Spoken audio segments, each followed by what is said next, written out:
मस्त होंगे, अपनी दुनिया में बहुत खुश होंगे। तो आज का हमारा ऑब्जेक्टिव क्वेश्चन है डाइजेस्टिव सिस्टम। आई होप आप सब अच्छे होंगे, स्वस्थ होंगे, मस्त होंगे, अपनी दुनिया में बहुत खुश होंगे। तो हम SK झा सर आयुर्वेदी बुक से मैं पढ़ाती हूँ और कंपटीशन लेवल के लिए बुक बेस्ट बुक है। तो हम इसी से पढ़ते हैं और इसी से पढ़ाते हैं। तो चलिए बिना टाइम वेस्ट किए हुए हम ऑब्जेक्टिव क्वेश्चन की तरफ चलते हैं। तो हमारा पहला क्वेश्चन है, स्वादिष्ट भोजन देखकर मुंह में पानी आ जाता है, यह है हार्मोन संबंधी प्रतिक्रिया, स्नायु संबंधी प्रतिक्रिया, दृष्टि संबंधी प्रतिक्रिया या घ्राण सूंघने की संबंधी प्रतिक्रिया। तो ये होगा स्नायु संबंधी प्रतिक्रिया, है ना। चलिए नंबर 2 में आते हैं। मानव के पित्त का स्राव होता है अग्नाशय में, छोटी आंत में, ग्रास नली में या यकृत में। तो ये यकृत में होती है, छोटी आंत में होती नहीं है। बाइल का स्रोत होता है आमाशय से, बाइल का स्रोत होता है आमाशय से, जिगर से या बड़ी आंत से या पित्ताशय से। ये जिगर से होता है हमारा। ओके, चलिए जानवरों में से किसकी अपेक्षाकृत अधिक लंबी आंत होती है? लोमड़ी, बाघ, कुत्ता, खरगोश। जानवरों में से किसकी अपेक्षाकृत, है ना,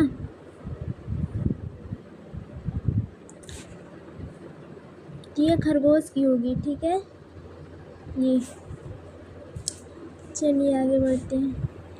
दांतों की सड़न शुरू हो जाती है जब मुंह का pH से कम हो जाता है 5.5 pH मान, है ना। तो यहाँ पे 5.5 हो जाएगा। तो चलिए, स्वाद का पता लगाने के लिए अभिग्राहक स्वाद का पता लगाने के लिए अभिग्राहक को क्या कहते हैं? संवेदिक अभिग्राहक, रासायनिक अभिग्राहक या घ्राण अभिग्राहक या रसवेदी अभिग्राहक। सुनना ध्यान से यहाँ पे कि स्वाद का पता लगाने के लिए अभिग्राहक को क्या कहा जाता है। तो ये रसवेदी अभिग्राहक होगा। ठीक है, तो हमारा ये डी नंबर हुआ आंसर। तो इनमें से एंजाइम अग्नाशय द्वारा स्रावित होता है। ये इंपॉर्टेंट क्वेश्चन है, आप देख लेना, डाइजेस्टिव सिस्टम का है। बहुत सारे क्वेश्चन बनते हैं इससे, तो आप देख लेना एक बार ध्यान से। हम सारे क्वेश्चन अटेंड करवाएंगे। निम्न में से कौन सा एंजाइम जो अग्नाशय द्वारा स्रावित होता है? मल्टेज, लैक्टेज, ट्रिप्सिन, सुक्रेज। तो ये ट्रिप्सिन में होगा। ओके,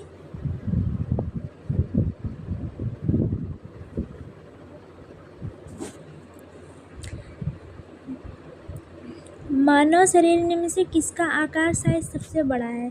मानव शरीर में निम्न में से किसका आकार साइज बड़ा है? थायराइड का, यकृत का, प्लीहा का, अग्नाशय का। ये हमारा यकृत का होगा। ठीक है,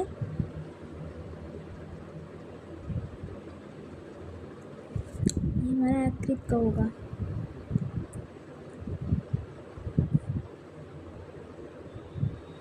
यकृत का।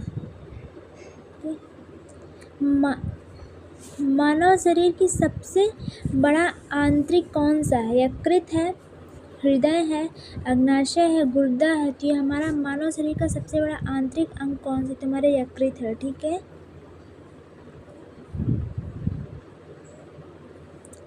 यकृत है। निम्न में से ऑक्सीकरण का समय अधिकतम मात्रा में ऊर्जा उत्पन्न करता है। निम्न में से ऑक्सीकरण की समय अधिकतम मात्रा ऊर्जा उत्पन्न करते हैं? ग्लूकोज, वसा, क्षार, प्रोटीन। तो हमारा वसा होगा। ठीक है, वसा होगा। कार्बोहाइड्रेट, प्रोटीन और वसा का पूर्ण पाचन कहाँ पर होता है? ग्रास नली में, पेट में या छोटी आंत में या बड़ी आंत में? कार्बोहाइड्रेट्स, प्रोटीन और वसा का पूर्ण पाचन कहाँ पर होता है? ये तो हमारी छोटी आंत में होता है, ये सभी को पता होगा, फिर भी देख लो एक बार। ये होगा ऑप्शन।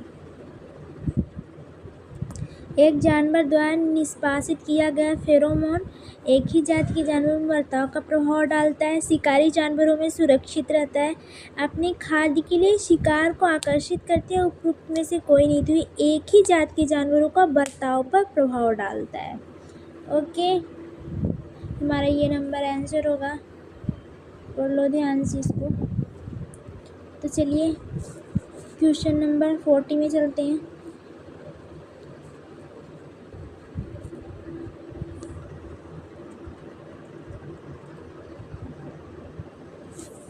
मछली से प्राप्त कार्ट लीवर तेल किस विटामिन का होता है? मछली से प्राप्त कार्ट लीवर तेल किस विटामिन का समृद्ध होता है? तो vitamin C, vitamin B12, vitamin D, vitamin 1। तो हमारा ये विटामिन डी होगा। मछली से प्राप्त कार्ट लीवर तेल किस विटामिन का समृद्ध होता है? ये हमारा विटामिन डी होगा। ओके,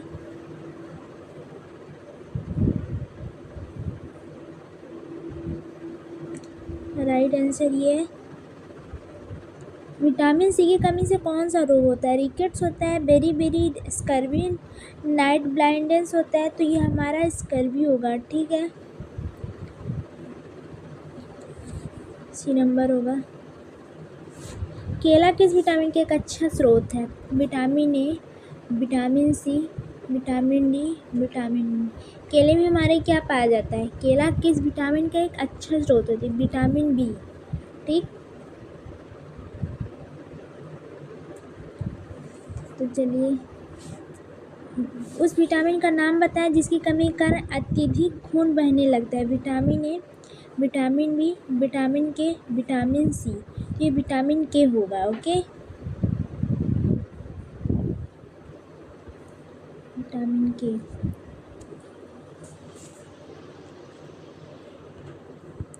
प्रोटीन की कमी से निम्न से कौन सी बीमारी होती है?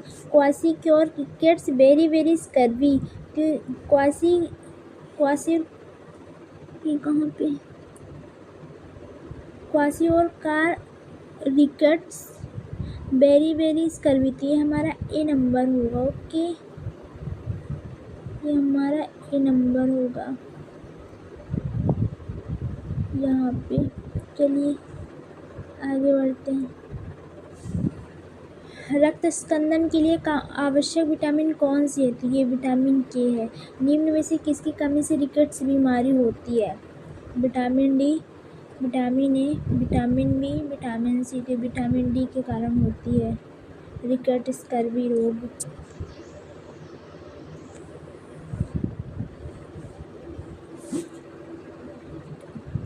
पेयजल के आपूर्ति में क्लोरोफॉर्म की उपस्थिति का लक्षण है फ्लोरोफाइट संदूषण, फास्फोरस संदूषण, पानी का स्रोत का खारापन, मानव अपशिष्ट से संदूषण।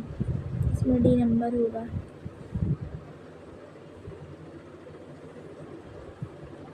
पाचन तंत्र में मौजूद रस ग्लास्टिक जूस में शामिल होता है HCl, NaCl, HNO3, KCl। तो इसमें ए नंबर होगा हमारा। इसमें हमारा ये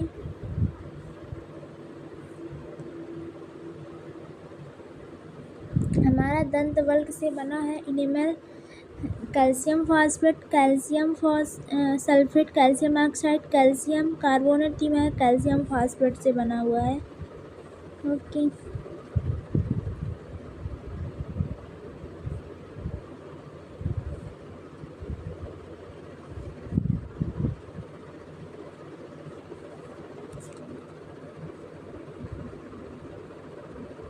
दांत का एनिमल किससे बना होता है? Calcium chloride, calcium sulphate, calcium carbonate. ये कैल्शियम फॉस्फेट से बना होता है। मेटाबॉलिज्म का चयापचय संबंधित है शरीर की होने वाली रासायनिक प्रतिक्रियाएं से। जो डी नंबर होगा, आप देख लेना। आ जाइए, 26 नंबर है। शरीर के किस भाग से पित्त रस बाइल जूस का उत्पादन होता है? शरीर किस भाग से पित्त रस बाइल जूस का उत्पादन? हृदय से, फेफड़े से, गुर्दे से, यकृत से होता है।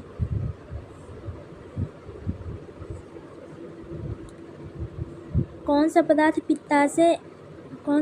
पित्ताशय के संग्रहित और संदृत होता है? लाजिका, पानी, रक्त, पित्त।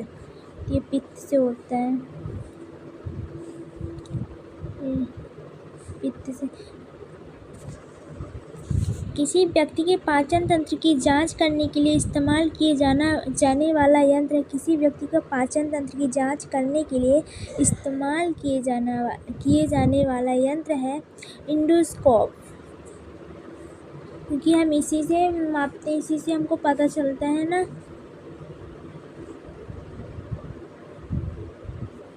पाचन के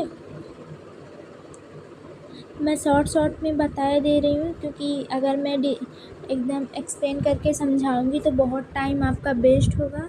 तो मैं शॉर्ट में बता रही हूँ, आप अच्छे से एक बार आप लोग भी देख लेना। और अगर मैं एक्सप्लेन करूँगी हर एक क्वेश्चन का तो बहुत टाइम लगेगा, वेस्ट होगा टाइम। तो मैं शॉर्ट में जल्दी बता दे रही हूँ, क्योंकि मुझे आगे का भी चैप्टर क्लियर करवाना है। पाचन में मदद करने के लिए शरीर में कौन सा एसिड प्रयोग किया जाता है? पाचन में मदद करने के लिए शरीर में कौन से एसिड प्रयोग किया जाता है? Boric acid, acetic acid, sulphuric acid, hydrochloric acid. तो ये हाइड्रोक्लोरिक एसिड होगा इसमें। ओके,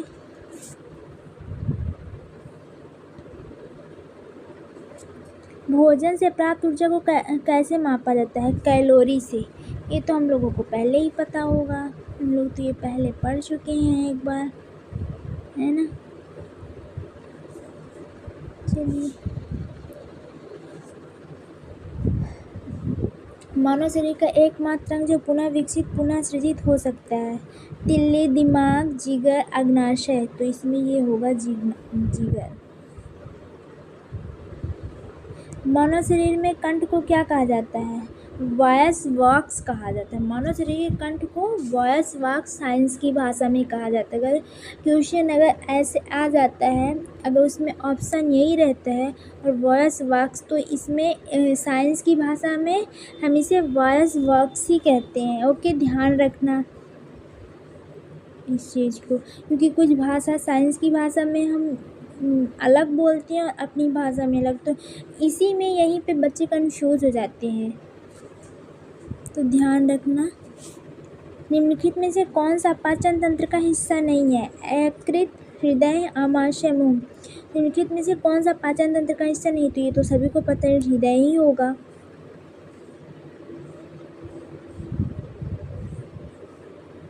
हृदय।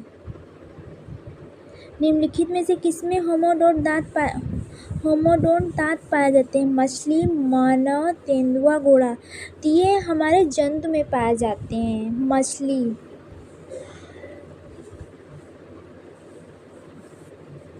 आगे चलते, डिओडेनम का भाग होता है छोटी आंत, बड़ी आंत, पित्ताशय, अंडाशय। तो डिओडेनम का भाग हमारी छोटी आंत होती है, हमारी जो अंदर बॉडी मसल जो होती है, छोटे छोटे ऑर्गन्स होते हैं, उसी में से इसे माना जाता है। तो ये होगा छोटी आंत। यहाँ पे एक्सप्लेन करके समझाऊंगी तो बहुत टाइम लगेगा, लंबी वीडियो बन जाएगी, ऐसे शॉर्ट में बता रही हूँ।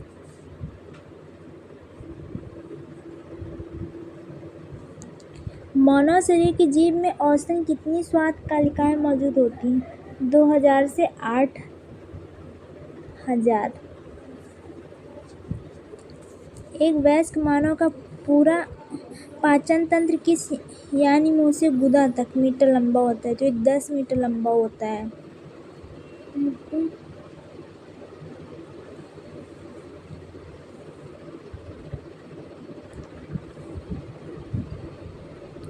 भोजन खाद्य पदार्थ के संबंध में इनमें से कौन सा कथन असत्य है? एक अजैविक पदार्थ है, रासायनिक क्रियाएं देता है। एक जैविक पदार्थ है, हमें ऊर्जा प्रदान करता है। कि ये एक अजैविक पदार्थ है। किस प्रक्रिया के द्वारा आहार नली में भोजन जाता है?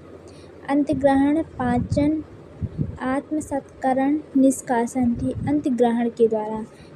कि आहार नली में भोजन अंतग्रहण के कारण। भोजन नली की दीवारों में संकुचन और प्रसारण को गति कहा जाता है? क्रमाकुंचन, जठर संबंधी दोलनी, अनुशीतलन। तो ये क्रमाकुंचन होगा। निम्न में से कौन सा मानव आहार नली का भाग नहीं है? मुख, गुहिका, वायु कोशिका, पित्ताशय, बड़ी आंत। पहले क्वेश्चन समझने की कोशिश करो कि क्वेश्चन में कह क्या रहा है। उसको समझने की कोशिश करो तो फिर ऑब्जेक्टिव में इजी लगता है समझने में। इनमें से मानव आहार नली का भाग नहीं है। देखो यहाँ पे बोल रहा है मानव आहार नली का, आहार जिसे हम भोजन करते हैं वो कौन सा हिस्सा इसमें नहीं है। मुख गुहिका, वायु कोशिका, पित्ताशय, बड़ी आंत, ये वायु कोशिका होगा इसमें, क्योंकि लार में एंजाइम होता है। लार में कौन सा एंजाइम होता है, ऐसे भी क्वेश्चन आ जाता है। एमाइलेज होता है। एंजाइम टाइलिन में पाया जाता है लार, अग्नाशय रस, आमाशय रस, आंत रस। एंजाइम टाइलिन में पाया जाता है लार। देखो वहीं पे क्वेश्चन ऊपर भी दिए यहीं पे, लेकिन ये क्वेश्चन को घुमा फिरा के दे दिया है यहाँ पे, है ना। एंजाइम टाइलिन में पाया जाता है लार, अग्नाशय रस, आमाशय रस, आंत रस। ठीक, तो इसमें से 3 तो नहीं होगा, समझ में आ रहा है पहले से ही, तो उसमें यही होगा लार, ए नंबर। पाचन के बाद कार्बोहाइड्रेट्स को परिवर्तित कर दिया जाता है। पाचन के बाद कार्बोहाइड्रेट्स को एक छोटे रूप में परिवर्तित कर दिया जाता है। ग्लाइकोजन, ग्लूकोज, अमीनो अम्ल, वसायुक्त अम्ल। तो इसमें क्या होगा, कार्बोहाइड्रेट को परिवर्तित कर ग्लूकोज के द्वारा, है ना। तो इसका आंसर राइट आंसर होगा बी नंबर। आप लोग देख लेना एक बार। मालूम है, पहले क्वेश्चन को समझो, क्वेश्चन कह क्या रहा है, मतलब वो कहना क्या चाह रहा है, फिर ऑप्शन पे आओ, फिर उसमें समझो कि इसमें क्या होगा क्या नहीं होगा। लोग क्वेश्चन को अच्छे से पढ़ते नहीं हैं, ऑप्शन में चले जाते हैं और फिर वहीं पे कंफ्यूज हो जाते हैं। पित्त के कार्य को कहा जा सकता है। अब ऑप्शन में दिया है पायशीकरण, अपचयन, आक्षीकरण, निस्तापन। पित्त के कार्य को पायशीकरण कहा जाता है। अग्नाशयी रस के मौजूद एंजाइम प्रोटीन के एमिनो एसिड में परिवर्तन करता है। अग्नाशयी रस में मौजूद एंजाइम प्रोटीन की एमिनो एसिड में परिवर्तित करता है। Trypsin, pepsin, amylase, lipase. तो इसमें ट्रिप्सिन होगा, वो तो क्योंकि अग्नाशयी रस में मौजूद, उसमें मौजूद बोल रहा है, एंजाइम प्रोटीन की एमिनो एसिड में परिवर्तित करता है, तो ये ट्रिप्सिन ही करता है। पाचन के दौरान पित्त की भूमिका होती है वसा का अवशोषण। पाचन के दौरान मतलब जैसे हम भोजन करते हैं, डाइजेस्ट होता है, जो पाचन के दौरान पित्त की भूमिका निभाता है, जो वसीकरण, वसा का पायसीकरण, वसा का अवशोषण नहीं, वसा का उत्सर्जन नहीं, वसा का पाचन नहीं, यहाँ पे होगा वसा का पायसीकरण। मनुष्यों के पाचन तंत्र में उत्सर्जित अम्ल कौन सा होता है। मनुष्यों के पाचन तंत्र में उत्सर्जित अम्ल कौन सा पाया जाता है। सल्फ्यूरिक अम्ल, नाइट्रिक अम्ल, ये क्या लिखा है, एंटासिड, हाइड्रोक्लोरिक अम्ल। तो यहाँ पे हाइड्रोक्लोरिक अम्ल होगा। मनुष्य के पाचन तंत्र में उत्सर्जित अम्ल कौन सा, हाइड्रोक्लोरिक अम्ल होगा। यहाँ पे नाइट्रिक अम्ल नहीं होगा, सल्फ्यूरिक अम्ल नहीं होगा, यहाँ पे हाइड्रोक्लोरिक अम्ल होगा। भोजन के पाचन की प्रक्रिया के दौरान होने वाले ऊर्जा परिवर्तन दो प्रकार को बताए हैं। रासायनिक ऊर्जा में ऊष्मा ऊर्जा, यांत्रिक ऊर्जा में ऊष्मा ऊर्जा का रासायनिक ऊर्जा, प्रकाश ऊर्जा से रासायनिक ऊर्जा। तो ये फर्स्ट नंबर होगा।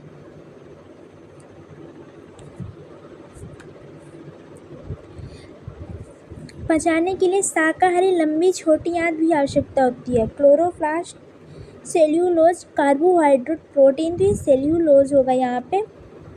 मानव में भोजन और हवा के लिए सामान्य मार्ग है कंठ नली, नसा गुहा, ग्रास नली, ग्रसनी। यहाँ पे बोल रहे हैं मानव में भोजन और हवा के लिए सामान्य मार्ग होता है ग्रसनी, जिसे गले के ही द्वारा जाता है। खाना भी, पानी भी, जो भी हम खाते हैं तो पहले ग्रसनी में आते, गले में आता है, फिर ना अंदर जाता है। तो यहाँ पे ग्रसनी होगा, डी नंबर होगा। यकृत का कार्य करता है श्वसन, उत्सर्जन, परिसंचरण। तो यहाँ पाचन कार्य करता है ना। चलिए जल्दी जल्दी बताए दे रहे। मांसपेशियों में लयबद्ध संकुचन में परिणाम स्वरूप बच्चा पैदा होता है। मांसपेशियों में लयबद्ध संकुचन, यहाँ पे ये बोल रहा है कि मांसपेशियों में हमारे लयबद्ध संकुचन के परिणाम स्वरूप बच्चा पैदा होता है। गर्भाशय ग्रीवा, डिम्ब वाहिनी, गर्भाशय या योनि। तो हमारा कहाँ होता है, बच्चा पैदा, गर्भाशय में होता है ना।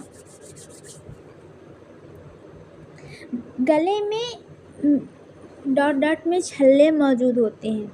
छोटे गले में आप कभी नोटिस किए होंगे कि मतलब छोटे छोटे ऐसे अब कैसे एक्सप्लेन करें, छोटे छोटे रवारी की तरह होते हैं ना, तो वही बोल रहा है इसमें कि उपस्थित चोर एरुलर स्नायु, तो इसमें उपास्थि होगा। ठीक, तो हम 55 नंबर में आ गए। लाल ग्रंथि से एंजाइम स्रावित होता है, ट्रिप्सिन, लाइपेज, पेप्सिन। तो इसमें पहले ही समझ में आ रहा है एमाइलेज, लाल ग्रंथि में एंजाइम एमाइलेज स्थापित होता है। तो डी नंबर होगा। मानव पाचन तंत्र में से पित्त रस का स्रोत होता है।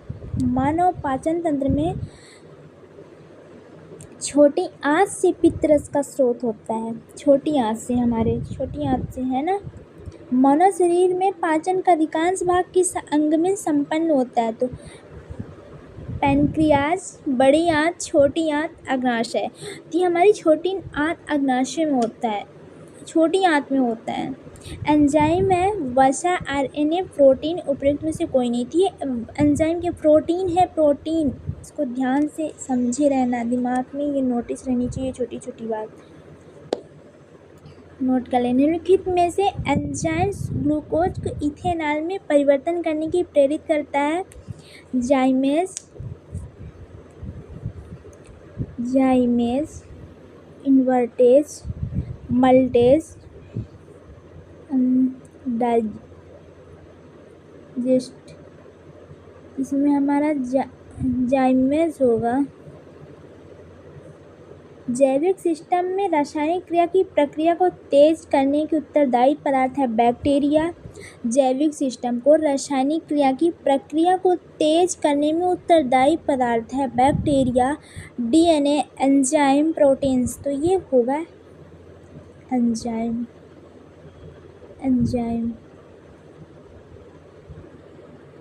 निम्नलिखित में से किस एक की उत्पत्ति यकृत का कार्य है? लाइपेज, यूरिया, श्लेष्म, हाइड्रोक्लोरिक अम्ल। निम्नलिखित में से किसी एक की उत्पत्ति जो यकृत का कार्य करता है, तो वो हमारा यूरिया कार्य करता है। तो यहाँ पे यूरिया होगा। लिपिड्स के पाचन निम्नलिखित में से किसकी उपास्थि होती है? तो इसमें पेप्सिन का होगा।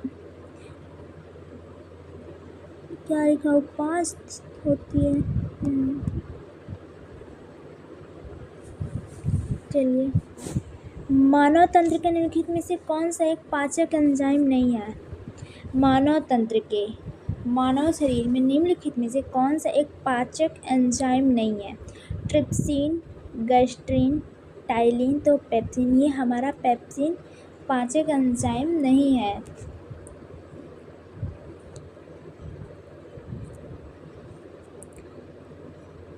प्रोटीन के पाचन में सहायक एंजाइम है। प्रोटीनों के पाचन में सहायक एंजाइम है। तो यूरियस, सल्फेटेज, ट्रिप्सिन, प्रोटीएट्स। तो ये हमारा ट्रिप्सिन नहीं है। स्टार्च को जल अपघटन की ग्लूकोज हाइड्रोक्लोसिस स्टार्च को बनाने वाला एंजाइम है। Invertase, amylase, dehydrogenase, anhydrase. तो यहाँ हमारा इमाइलेज होगा। मनुष्य में पाचन क्रिया कहाँ प्रारंभ होती है? मनुष्य में हमारी पाचन क्रिया का प्रारंभ हमारे मुख से होता है। दुग्ध प्रोटीन को पचाने वाला एंजाइम है रेनिन। ये दूध प्रोटीन को पचाने वाला हमारा जो ऑर्गन्स है बॉडी के अंदर, सब अलग अलग कार्य करते हैं और सब एक साथ मिलकर कार्य करते हैं। तो हमारा ये दुग्ध प्रोटीन को पचाने वाला एंजाइम, जिसे हम रेनिन कहते हैं, ये हमारे छोटे छोटे बॉडी के अंदर ऑर्गन्स पाए जाते हैं जो अपना कार्य करते हैं, एक मशीन की तरह कार्य करते हैं। तो चलिए, लाल में कौन सा एंजाइम पाया जाता है? रेनिन। देखो, ये 4-5 बार ये क्वेश्चन बार बार आ रहा है, ठीक। और यही क्वेश्चन को देखो घुमा फिरा के कहीं पीछे का सामने कर रहा है, सामने का पीछे कर रहा है, कभी घुमा फिरा, कभी क्वेश्चन को ही आंसर बना रहा है, कभी आंसर को क्वेश्चन बना के बोल रहा है। मतलब देखो कैसी मतलब भ्रमित कर रहा है। ऐसे ही बच्चे भ्रमित हो जाते हैं, तो इसमें भ्रमित होने की ज़रूरत नहीं है। पहले क्वेश्चन को अच्छे से पढ़ो और वो क्या कह रहा है उसको समझने की कोशिश करो, उसके बाद फिर ऑप्शन की तरफ जाओ, तो बहुत ईजी होता है समझने में। फिर लाल में कौन सा एंजाइम पाया जाता है? Rennin, ptyalin, tannin, resin. तो लाल में हमारा टाइलिन एंजाइम पाया जाता है, क्योंकि ये उसका ये रेनिन कार्य नहीं करता, टैनिन भी नहीं करता, तो हमारा इसमें टाइलिन ही पाया जाता है। ठीक, तो निम्नलिखित में से वह अंग कौन सा है जो मानव शरीर में ग्लाइकोजन के रूप में कार्बोहाइड्रेट को जमा करता है? हमारे शरीर में ग्लाइकोजन के रूप में कार्बोहाइड्रेट को जमा करता है। आंत में या आमाशय में सबसे अधिक यकृत में वही कार्य करता है। ठीक, तो हमारी यकृत में कार्बोहाइड्रेट को जमा करता है। पित्त जमा होता है पित्ताशय में, ग्रहणी में, यकृत में, प्लीहा में। तो ये पित्त हमारा पित्ताशय